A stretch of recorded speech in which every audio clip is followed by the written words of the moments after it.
Marcel, we previously discussed the buy-to-let market. Now, for some new investors or new landlords, there's a concern about them getting the property back in the same condition after some years of renting that out. What advice would you give them? Yeah, okay, thanks Claudia. I think the important thing here is to actually have a good quality inventory. So the inventory is actually your protection to show the condition of the property at the time when the tenant entered the property. So the onus is on the landlord to present it in its best light. So we would recommend putting maybe a professional clean and making sure that all the products are working correctly. And the inventory will actually photograph and reference everything to show the condition at the time.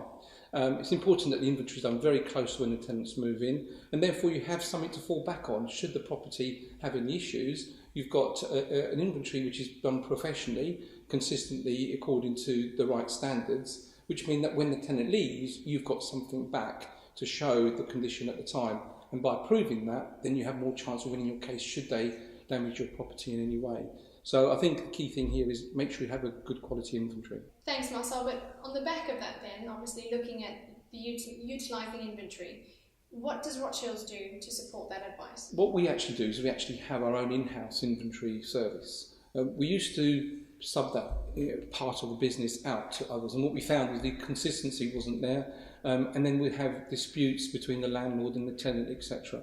So what we've done is brought it in-house and have some consistency approach from when we do the check-in, the inventory is all done together. And moving forward, when we do the maintenance of the property, we've got all the records of the inventory at the time, which means it's a much more consistent approach, and that's been very successful. Thank you, Marcel. So following on from that, I think a general concern for a lot of landlords, regardless of their experience, are the tenants that are going into their properties. So can you just explain the process as to how we select the right tenant for that landlord? Yeah, okay.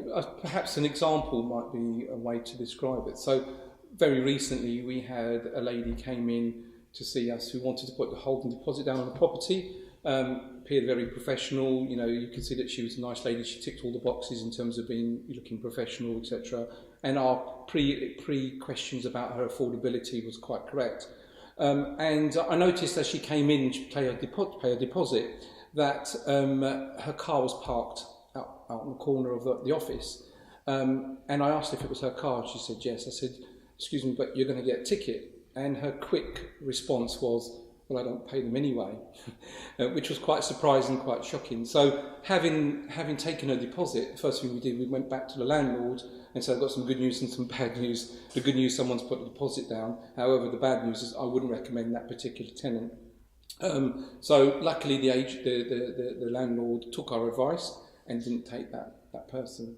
It so transpires that later on she walked along the road, and because it was a multiple agency, the other agent took that particular client, and lo and behold, 4 months later she basically hadn't paid for 4 months. So that was really more of a gut feel.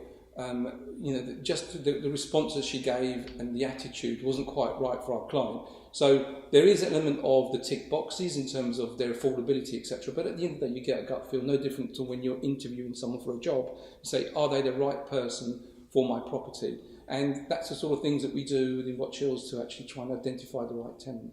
I appreciate you saying that, because the way we do measure tenants as to whether they're going to be appropriate for our landlord is, one, we like to keep that relationship with our landlord by putting the right tenant in Absolutely, there. Yeah. And that, if you are putting tenants in like that, there's going to be a high turnover for the landlord, and that does ultimately. And the implications are high. Yeah, the implications are they may not look after your property, etc. So I think fundamentally the attitude of the tenant is key.